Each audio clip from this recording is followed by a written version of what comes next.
Hi, for those of you who are new to the channel, welcome. My name is Neera and I'm a financial analyst. I talk about personal finance and investments and teach you how to make money and grow it exponentially. If you're interested in this topic, consider subscribing, as this will help the channel grow and impact more people. This is part 3 of Money Basics Chats with Alex, where she joins me and asks me a question about investments. If you tuned into our last video where we talked about stocks, in this video I have more questions when it comes to diversification, index funds, ETFs. If you're interested in those topics as well, stay tuned as we dive deep into those in this video. Let's get started. So last time we talked about stocks and kind of you just explained how they work on a more general level. Right. And then it seemed that risk had a lot to do with stocks. Right. So can you explain more on how to, I guess, minimize your risk and how to know what is more risky versus other things? That's a very good question. I guess the first advice that everybody gives you is diversification, which is a good point. You need to diversify because different industries react to different market conditions or different events completely differently. You can have opposite, reaction. For example, let's just give the recent example of increased interest rates. We all know the Fed is, going pretty aggressive on it, increasing interest rates, and that will affect a lot of industries negatively. Because the more interest rates, the less businesses will take loans out, so they will invest less and it kind of shrinks the economy overall. But there are industries that benefit from that interest rate increase, say banks. Banks do better during these period of time just because that's their main source of income, right? So the more the interest rates, the bigger the difference between, remember we talked about when they give you percentage to hold your money in it. So the money markets, the CDs, the savings account. So the difference between what they pay you, because they're not increasing by a lot. Like if you see, money markets are around, like some of them, and not all of them, but some of them do offer like over 1%. I think the average would be 1.3%, but it's still a huge difference between what they get when they loan it out, because the interest rate is high. So the difference between those two now is bigger. So banks make more money. So my point is that, because different events affect different stocks differently, when you diversify, in a really bad situation, you might have stocks in your portfolio that are doing good to cover the losses that you're experiencing from other stocks. And that is important, because when during bad times you need cash, you don't have to sell at a loss, or you don't have to close your account out of panic even, because all your money is like really at high risk. So diversification is the first, but I have a question. Oh yes, okay. I don't know if you're about to get into this, but okay. What does it mean to diversify your portfolio? Okay, great. Yeah, I think I kind of started the answer from assuming diversification, but I shouldn't have done that. It's okay. So diversification is basically you literally buy different stocks from different industries, right? So you diversify into, let's say, banking industry, you diversify into tech industry, and then utilities, which are considered low risk but low return. But in these kind of times, like during economic downturn, they do good because utilities, the revenue is not going to go down. People are still using electricity, they're still using water, like nothing that changed, right? So those are the industries that they're called kind of recession proof. Because the demand to them doesn't really change based on what's going on in the economy. They'll, be stable. So you might want, depending on if you're risk averse or not, you want those in your portfolio. So depending on your risk tolerance, you invest in industries that are either, so you do a mixture of high risk because they have high returns. So you want to be exposed to those because that's the main way to make money in the stock market, is being exposed to, higher risk and higher return type of stocks. And then you also want to keep your money in the lower risk, stocks that you basically preserving that amount, because those industries are high chances that they're going to be stable. They're going to stay stable.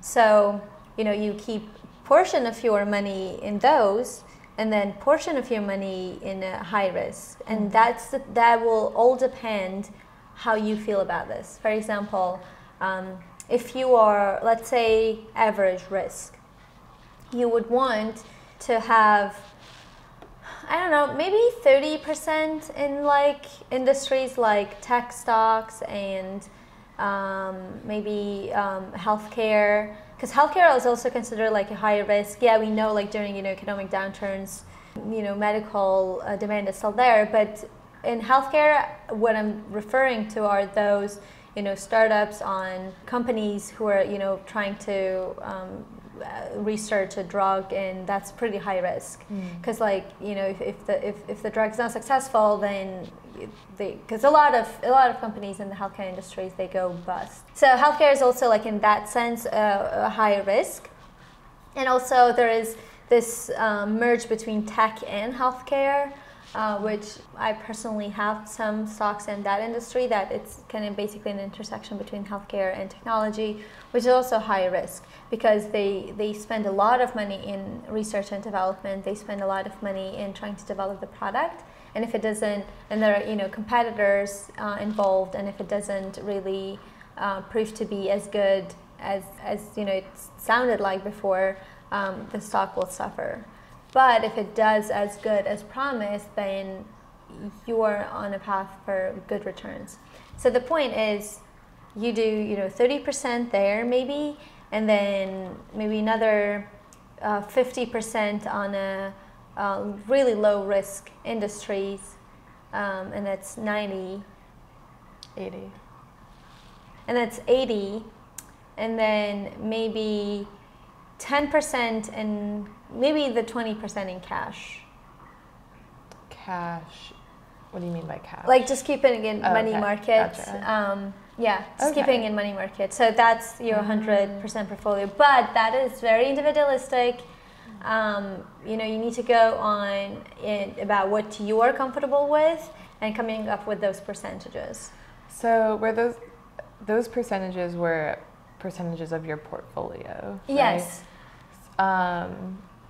And how much should you have in your portfolio, I guess, when it comes to just how much money you have? So yeah, that's again up to you. You can like the stocks. You can buy stocks at the you can buy fractional shares, for example. They could be at you can buy them as low as $1.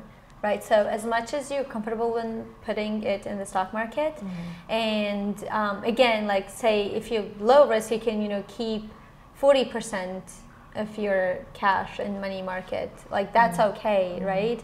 So there's no there's no set rule of how much you're supposed to keep in cash and how much you're supposed to keep in the stocks.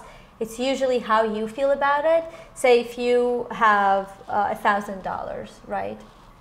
And then you feel like you need 500 of that in a money market that that you don't want to lose.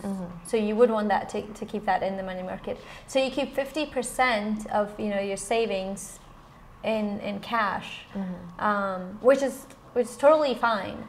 But also I'm taking into account that you do have an emergency fund. An emergency fund is something you do separately. You have 6 months worth of expenses there that you keep just in case, and then after that you kind of start building your portfolio after the money that you have after that emergency fund.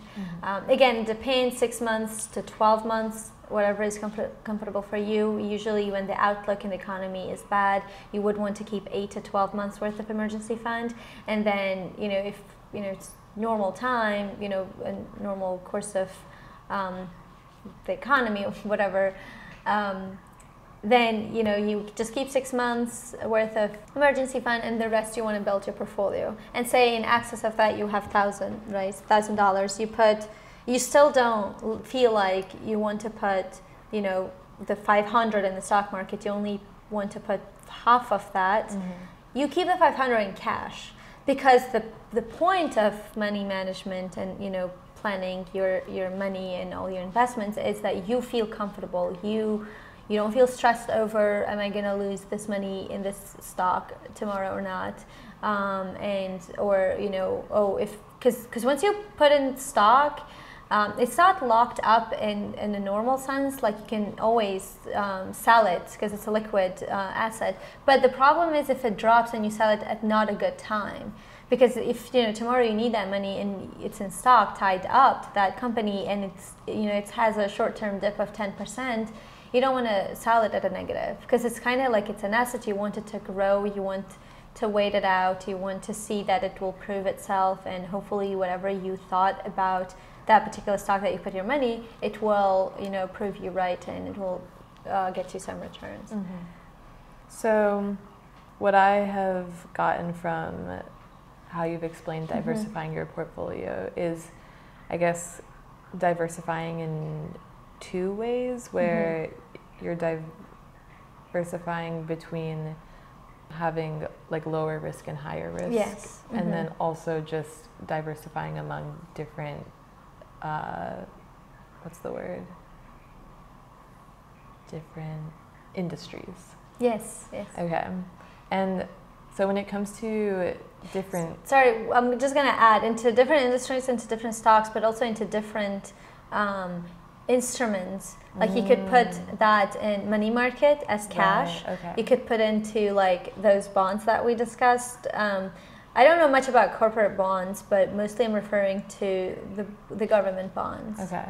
So diversifying into those count too, because they're low risk. You preserve your cash, and then stocks you can, and it's all part of your portfolio. Okay. Let's start with industries. How would you know if a certain industry is more high risk than another one? And also, if you're putting your money into different industries, how is it just them being different in what they do and what they're a part of that is good? Or how do you know you're diverse in your industries?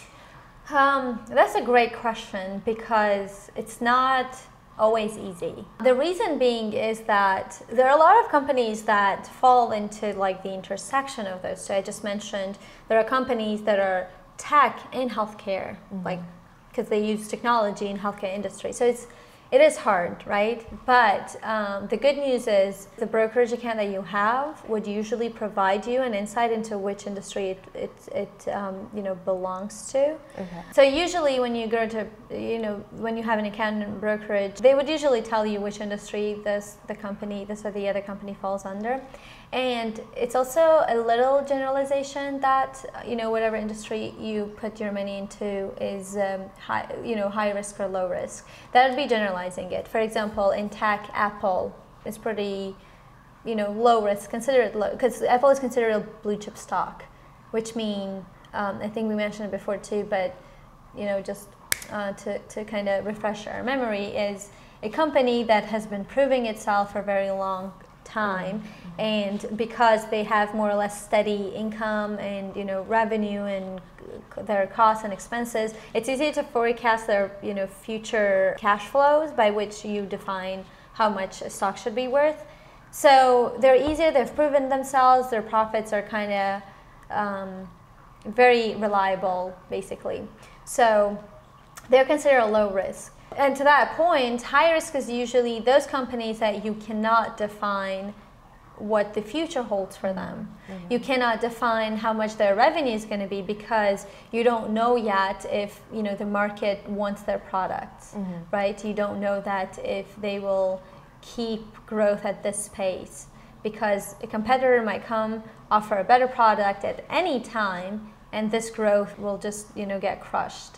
So that is what is meant by a risky investment, when you don't know what's going to happen in a year or two. Because normally they're forecast, you know, within 5 years. So, but just to give you a general idea, usually healthcare, technology are considered high risks, because, you know, there are a lot of companies they're starting, new, and then there are a lot of opportunities there. And then like consumer staples are considered lower risk, utilities, they're considered, lower risk, just because most of the companies that are there, they're usually more stable and less volatility around demand to them. Okay. For the same reasons that I mentioned before. And then you have financials, which I'm not quite sure where they lie, but again, like, when there is, high interest rate environment, they're usually good to have because they make money off of that because of the difference. Energy is another industry that, again, like, you cannot generalize them, right? Because you have oil, which is more or less stable, but because of the global events, it's kind of volatile. But there are a lot of developments like in green energy, right, which provides a good opportunity for big growth, but they're high risk. Okay. So it would be a generalization to put the risk for each industry, but I think it's better to kind of go by company.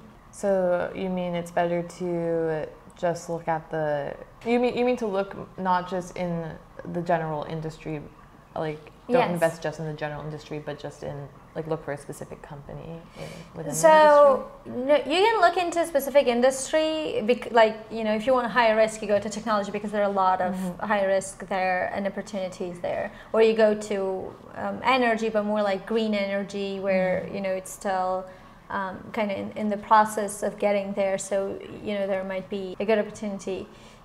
But like, if you go, for example, to utilities, chances are you're not going to find any high risk there. It's mostly lower risk.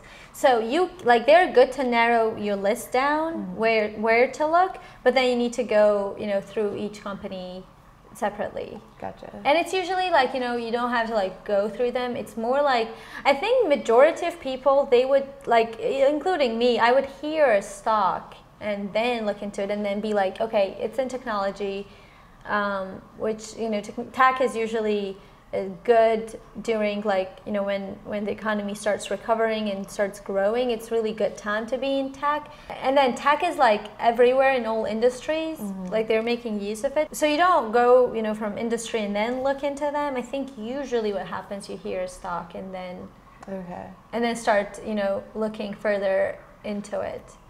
Because if it's and then if you find out that it's a technology, it's a more rapid growth, because investors, put their money more in technology. Technology is improving consumer experience, which means it's going to grow. So you get a company and then you look into which industries it is and kind of go from there. Gotcha. So instead of going from like bigger to smaller, you start small and then figure out where it lies in the more general. Yeah, that's the approach I take. Of course, you can take the other that you just mentioned, from a bigger and then. But for me, that is easier to find, to hear about a company and then dig more deeper into it. Cool. You mentioned your preference of hearing about a stock and then seeing what industry it's in and kind of going that route. How do you hear about the stocks? Like, as somebody who doesn't follow financial news or the stock market, right? I don't think I've ever heard of a stock. So, I mean, the first one you would follow news. But I mean, there are different, like, if you feel like it's too complicated of a, route to follow news about stocks and, do all that, which I think you'll need to get to at some point in order to be successful at investing. But there are instruments that, does the stock picking for you, like ETFs and index funds that we discussed briefly before. But basically what ETF and index fund, basically it's index funds and ETFs are type of index funds, because they're kind of similar. Index funds are basically, they follow the market exactly. So there's like a preset rule. Nobody really, manages it actively. It's a passive type of ETF kind of, or maybe ETF is active type of index funds. I'm not quite sure, but it doesn't matter, right? So index funds, when, for example, there's the S&P 500, which covers the whole market. So there is an index fund called SPY that follows that S&P 500 exactly. So if they add a company, this index fund adds this company and removes whichever one the S&P 500 removed. It follows the exact proportions of each company in the index fund. So what determines if a company is added to the S&P 500? The S&P 500 biggest company that makes the economy. Okay. Right? So, and then they decide, they review how the stock, not the stock, but how the company did. And then, they decide to add or not. Like, it's a committee that decides it. And then the index fund that is tied to it, it has preset rules. And it doesn't matter if, they're picking the wrong stock or whatever. This index fund will follow it blindly because of the preset rules. Like, it's machine doing all the job. What does that mean, though? Like, what do you mean the index fund follows the S&P 500? Like, no, that's specific. So if an index fund is created and it says that it's going to follow the S&P 500, that means it's going to follow it. But what does that mean? It means that the index fund will have the same share of the stocks as part of the fund as the S&P 500. It will have all the 500 companies. So is the S&P 500 is the top 500 biggest companies? So, yes and no. So the companies that are decided by a committee who, there are certain rules that they use. They decide, which company is included.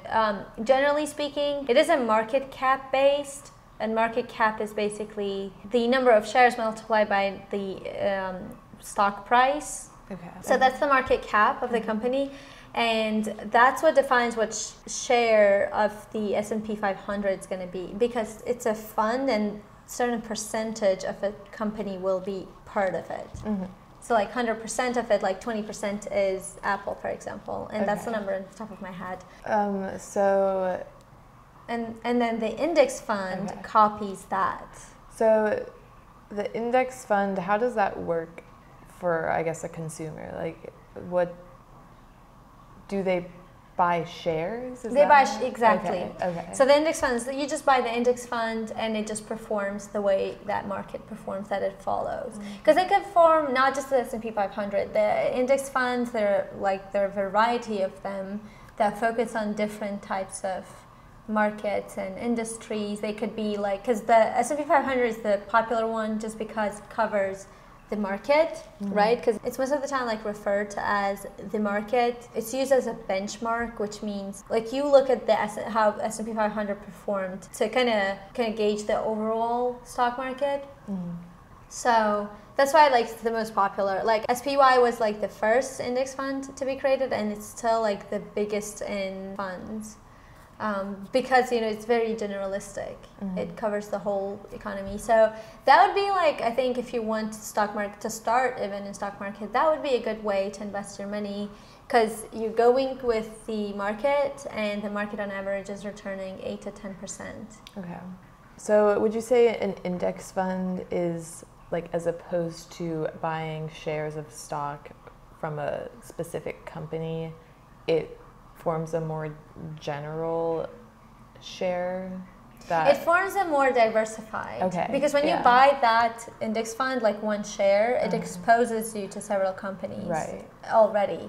And it's a good diversification because, it usually includes the big companies, meaning they have proven themselves already. And then, although things happen even to big companies, they might be slowly dying. But the good thing is that, they all balance each other because they have different industries. So they're good at diversification already. With one share, you'll re-diversify. Gotcha. And then plus, the good thing about them is they have low cost. Okay. And then, did you have any more questions about index funds? Not really. I guess from my understanding, it's an easy way to diversify, and it's a safer or a less risky would be way to invest because it follows the market exactly. Yeah. Okay. The downside is that yes, you are diversified, that's great, but you're not exposed to enough risk to make enough returns. Okay. So if you're risk averse, it's okay. If you don't want risk, it's okay. But if you want risk, it's not the best instrument. And maybe you can put a portion of your money in it, and then the rest of the portion maybe put in a more risky one. And then I think then we're ready just to go to ETF, which are exchange traded funds. Exchange traded funds. Yes. What does that mean? They mean you exchange the traded funds. Okay, got it. So ETFs, they were created after mutual funds. Okay. So mutual funds were basically, different people put their money in and give it to a fund, and then they in turn invested into, basically invested into different stocks, and then those returns are divided. That makes sense. Yes, but not really, because there's a very least efficient way of doing it, because there are a lot of costs involved with mutual fund, and that's why ETFs were created. ETFs are considered a better tax efficient way because the returns are not really distributed right away, and you don't get taxed on them very quickly.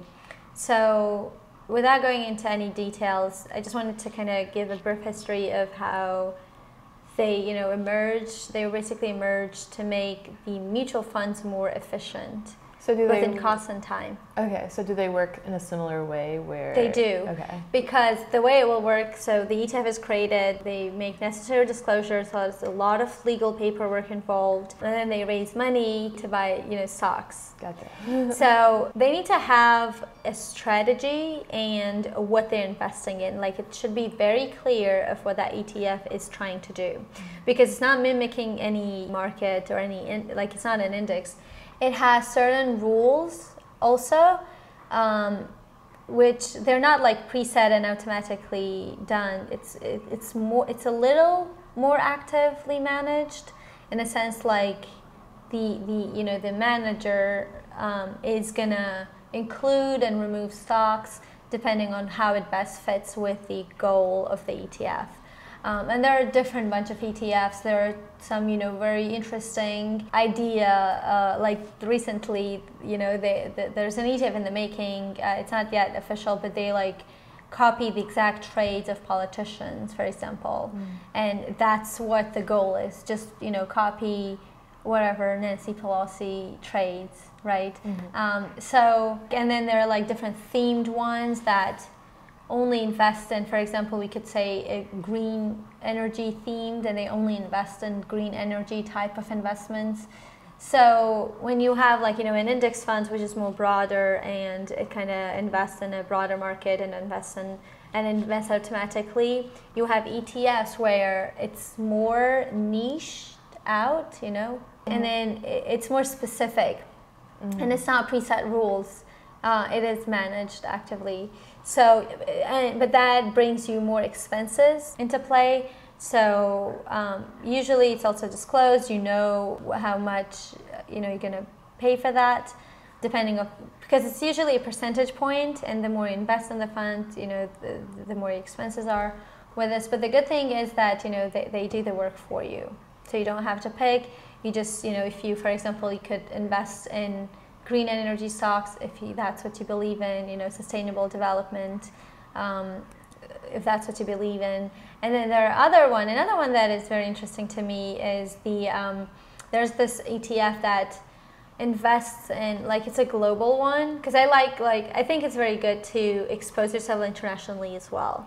So that ETF specifically does that, but it only does that depending on the freedom score of the country. And it's not just, for good reasons, noble reasons, but it's mostly because the countries with a higher freedom score the businesses in those countries tend to perform better, which I think is a very, very valid point. Let's, for example, take China, right? good stocks, good companies, there's a good growth, and it's a good investment, but because of the country's regulation, those stocks are considered risky. And a lot of people pulled out of China, the big names pulled out of China because of that, because of the country regulation. The country could just, close down the company or impose a lot of restrictions and, regulate it so much that it cannot bring those returns that it could, and it did, right? So that is a very important factor. So I kind of like that ETF too. And, so you basically read into what they do and then, put your money into without doing all that research, because you need those reports on, the country of freedom. You don't have to do all that. They do it for you. So if you trust them enough, you just put your money in there instead of doing your own research. So who creates ETFs? So it's similar to, when you open a business and start a business. It's so in a sense, anybody. But there are a lot of expenses involved because of the legal work. I actually was interested into, I was like, let me look into how to create, how they create, but I think you have to have first fund to invest, to buy those funds, to have them part of your portfolio, part of your assets, and then people buy into those. Gotcha. So basically you need to raise a lot of money for that. So is it similar to an index fund where it can be multiple companies are yes, part exactly. of an ETF? Exactly. Okay. That ETFs are very similar to index funds in a sense, they also kind of have preset rules in a sense, because if they say that they're going to invest only in green energy companies, they have to invest only in green energy companies. They can't go beyond that. Okay. So, they follow those and the strategy, and they usually would, say this much we'll invest in, the industry, yet 10% we'll keep in cash or keep in this industry. But it has to be disclosed already. So if you buy the ETF, you know what they're doing, how they're investing the money, because you technically part of the fund, right? So they're using all that money to keep investing, and they need to follow those rules. So it's in that sense similar, but the difference is that it's more actively managed as compared to the index funds. Okay. So that's the difference, and because you have more people involved, it's a little higher price. Okay. So there's somebody who creates an ETF, and people can buy into it. Yeah. Does that person make money? The more people who buy into it? Yeah, the more people buy into it, the bigger the fund. And remember, you pay percentages, right? Yeah. So, they make more money. Okay. And then an index fund is, as you said, is more passive. Is there somebody that manages it that makes money from it too, or is it just kind of? Yes, okay. They do, because they got to pay to maintain, because if it's automated, especially you still need money to maintain that, right? Okay. So yes, they make money, but it's just lower. But also their expense, they don't spend their time, much of their time, because they still spend some time maintaining it, make sure that it works smoothly. It's just less time is involved, therefore the expense is less. Gotcha. Yeah. And as somebody who would buy into an ETF, does the size of the ETF, how many people are buying into it, influence your returns? In a sense, yes. Well, think of it this way. If you buy an ETF for 25, you have the shares, right? And if it keeps growing, the per share amount will probably go up as well. It trades like a stock, so it's very similar to how the stock performs. Okay. And I guess the simple answer to your question would be yes, because the bigger it grows, the returns are bigger, and also your per share price might grow too. Okay, so does it work with stocks? If you have bought into an ETF, can you at a different point sell your shares? Yes, Okay. yes. That seemed pretty obvious. Yeah. Yes. No, so I guess There are some types that, they have certain rules about selling, but generally speaking, you don't, if you're not experienced enough, you don't even need to look into them because there's a big pool of ETFs and index funds that are actively traded. They can buy and sell at any time. So I guess basically index funds and ETFs just do a lot of the work for you. Exactly. And diversifying and managing risk. Yes. Okay. But I just want to note that you don't want to keep them main part of your portfolio. It's good to invest into them. But even, with all the data that they have and all the strategy and everything, one, it's it's automatically traded, right? Because a lot of ETFs are also preset rules and then it just follows. And people are involved in the research and, doing all that, but it's not really actively day to day, buying and selling inside the fund. The fund, based on the preset rules, does it already.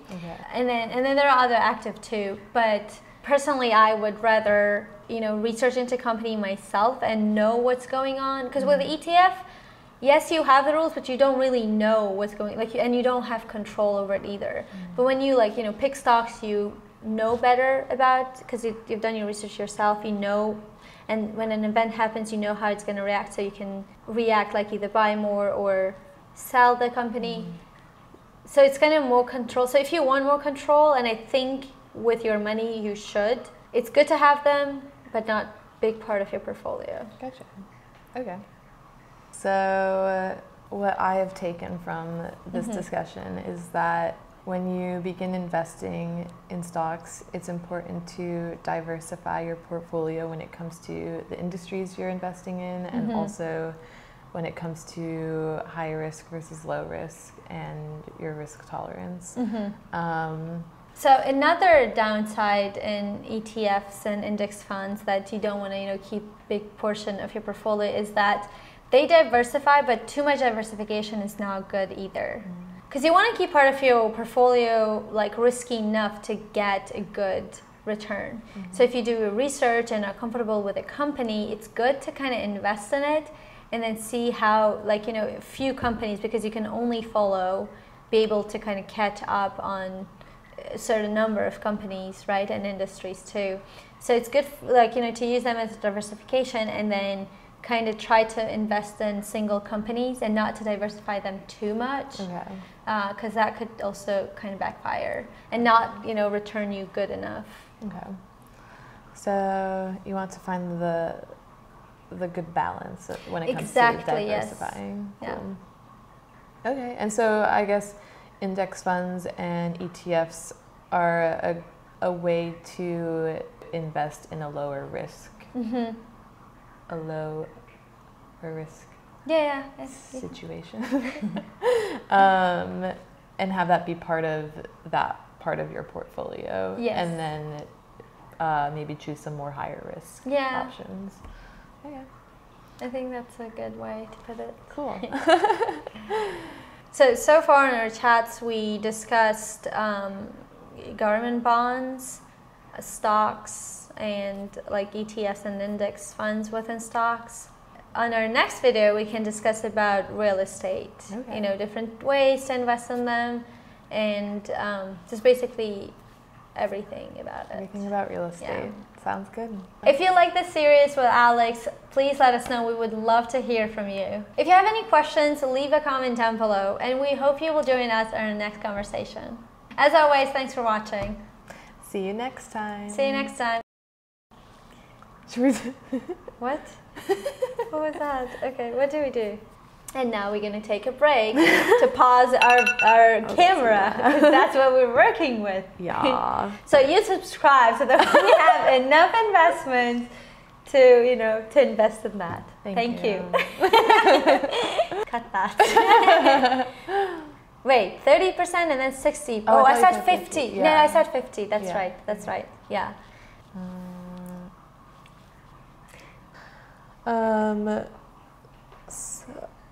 Okay, yeah, do that. Those companies are defined by a committee that decides what goes in that or not. Decided by what? decided by the committee. Committee? Am I pronouncing it correctly? Or is it with an accent again? What is this? Committee. Committee. Committee. I like the minute I saw it, I was like, committee. Yeah. Why do I doubt myself always? No, can you say niched out? Just made it up. If you like the video, leave us a thumbs up. Oh yeah, yeah, do No, that. but I don't